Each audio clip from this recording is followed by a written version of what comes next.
Hi, I'm Dennis Young with Issues in Education, and we're here in Chicago at the III Conference, and with me is Dr. Michael Jacoby. He's the Executive Director and CEO of the Illinois Association of School Business Officials. Many districts are financially stressed, if not distressed, Right. in a number of ways, with state funding being held back. And I would think of the 1.9 million students in Illinois, you have, 50% maybe of the districts have some type of financial difficulty? Yeah, and actually I think the percentage might even be higher than that. Wow. Because some districts that, maybe they have 85% of what they need or something like that, that's still not really full capacity to meet student needs. So, I mean, we kind of look at it almost like 2/3 are below where they should be, a third is probably approaching or above what they need. And those 2/3, I mean, the bottom third of that is really, really hurting. So, all districts wish for a windfall to get all the money they need so they can start with their programs, but Right. they don't. It trickles in. Yeah. And how do you deal with the districts that don't know how to establish that master plan to take those trickle-in dollars and make them something bigger? Sure. Well, and some of the professional development that we do for whether it's superintendents or business officials tries to say, know where your current resources are being allocated. Utilize the new evidence-based model, the adequacy model. There's 34 elements there. If you can look at your current allocations and see some of the gaps between what adequacy would be in that particular area and what you're actually spending, now you're going to get a picture. Where have you been putting your resources in the past, and is that in the right place? As you incrementally then get into resources, decide what are the areas you want to really invest in. And I think in many cases districts need to look at, okay, there are certain things that if I invest in this, it has a better return on investment than other things. Some things are operational, right? Right. But other elements, like for instance, instructional facilitators or instructional coaches, the research would say the effect on that is very dramatic for student achievement. And those two in particular, one, you're catching kids that are struggling and you're facilitating their continual growth. The other one on coaching is about making every classroom a Super Bowl classroom every day. And if that can happen, then there's going to be some big results. Yeah. Well, you're always balancing between this transparency and I guess the word might be accountability. Right.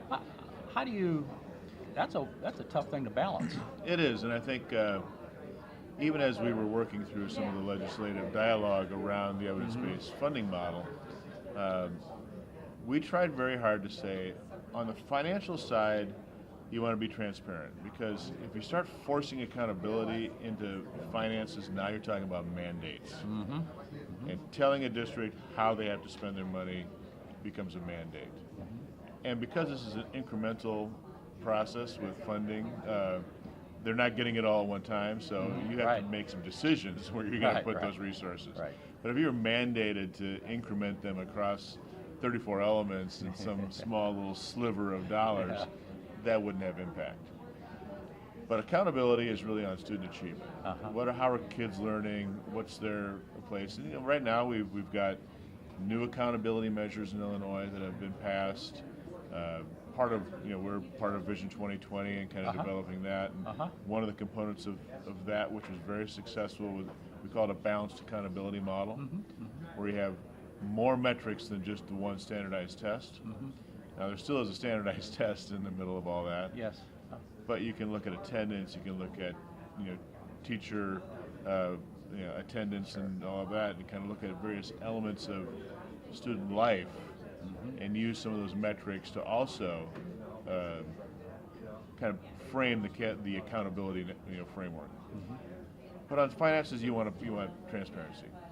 Every district, and I'll talk to them right now, every one of you has to do a spending plan on your evidence-based funding model.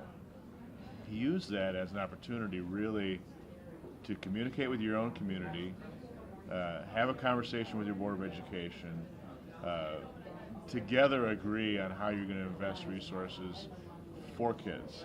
and always be thinking about our goal ultimately is to get the kind of things in place that are going to help kids achieve. Uh-huh. You know, the average taxpayer out there, they're pretty critical. They just listen when they want to listen. In the meantime, they make up their mind with not all the facts. So how do you approach community engagement when you don't have everybody listening until it's a news story? How do you get them? It's a challenge, it really is, but that's where I think you have to be succinct and committed to the decisions you're making in regard to resource allocation, for instance. If you said, okay, our number one goal is that we want to reduce class size, well, then keep saying that over and over again. Show the results of that. Continue to have conversations at your board level. Have your newsletters lead with those kind of things. Let everybody know that's your focus. We have a group, I think, and even in this hall, the Illinois INSPRA, that does public relations. Yeah. Well, they would say the same thing. If you want a message on a target, and keep that message going. 'Cause when I was in Geneva, I passed 9 referendums. I heard that. So, how do we do that? We got very specific about our messaging, and we just kept on it and on it and on it. And we would say, the average person when they're going to the polls, we might get 30 seconds of their attention. Yeah, wow. And so how do we get that That's 30 right. seconds That's right. to have meaning? And the same thing is going to be true about anything you're doing as a strategy in a school system. How do you get that 30-second elevator speech to be right at the tip of their thinking about what you're doing for kids? But as I'm involved with communities, I do a lot of community engagement for a space planning aspect. Right. But, the average person out there is always suspicious of the information. They don't believe it. And they're always saying, well, what's in it for me? What's it cost me? And being the business person that you are, you're in a great position to give them those metrics. Right. Whether they believe it or not, after a while they just go, well, I guess he's right.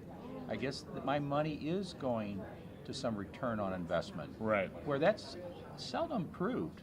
That return on investment is really difficult to prove when someone doesn't want to believe you. Right.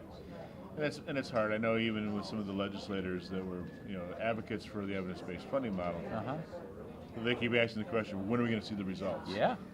And I keep answering, well, we're 7.2 billion below adequacy, so when we get there, then we can start talking results. But the truth of that is that in each school district, they can get some results, even with the current resource allocation that they have, if they're choosing the right kinds of things that are going to help kids. We try to teach people, okay, here's some research, what we call effect sizes. Okay. So in kind of double-blind research tests where one group gets an intervention, another group doesn't get the intervention, we can see in those kind of scenarios the difference. And if there's a high difference there, then obviously that's a really good thing to put your resources into. Now you take that back to a district and you begin to implement it, you're not going to have the double blind. You're not going to see what would have happened had we not done this. You're only going to see what did happen because we did this. Right. And so that's kind of a conversation too to have, I think, especially boards and community members that are stakeholders and really involved in the, don't expect we're going to do this today and we're going to get that tomorrow, because that isn't the way it really works. But if we do this today and we implement with fidelity, we expand it, we keep going with it, we're going to know eventually there's some return on that investment that it's going to show up in kids being successful. So. Well, I find many districts, superintendents and boards, don't want to share some of the financial information. They're so used to having to defend themselves. Why am I now going to share that information with people that have been after me now for the last several years? Why am I bringing them in? But if you don't engage them, and you don't share that information, good or bad, you don't have that kind of support. So how do you share? It's great when you're successful in the achievements and you can, put your chest out. But how do you share when, you're really not achieving what you set out to do? You're into the outlet mall pile. You know, it has to be every individual. And we're talking about the minds of people. Those are hard to shape, and those are hard to do. But consistency, trust, you know, building a a pattern of leadership influence, being able to support that with with what you say on a regular basis and what you do and how transparent you are with your community. All that stuff goes a long way. Well, let me follow up with this question. I hadn't thought of asking you this, but you're talking about leadership and trust. I think a lot of superintendents need to hear that level of encouragement. But I think what a lot of the superintendents I talk to fear is that when they share something that's not positive, there's always the average voter out there wants to blame somebody. Well, whose fault was that? And you're saying, wait, That's right. I'll take a portion of the blame, but I've only been here a couple of years. Right. Well, who else would you blame? Yeah. How do you get around that from a psychological standpoint so you can gain your own degree of trust and confidence so then you can share it with them? Sure. Well, that kind of goes to some of these things that we're doing with leadership development. There is one of the competencies is confidence. Confidence. Because if you're not confident in what you're doing as a leader, then it's going to show, right? It's going to show as if I don't know what I'm doing, I don't know where I'm going. We're just, every day we get up and just figure out how to deal with the day. We don't have plans, all those kinds of things. So having confidence as a leader, but that confidence has to sort of be based on, I do have a kind of a track record here developing. I am organized. I am moving things along. I know where I want to lead. I'm a visionary. And trust me, we'll get there together. Yeah, or even just say, come alongside me. Let's link arms and let's do this together. Board of Education, the teachers, the principals, the community. Quite often it's not a fun thing to say, but when superintendents lose their jobs, usually it's about one or two things.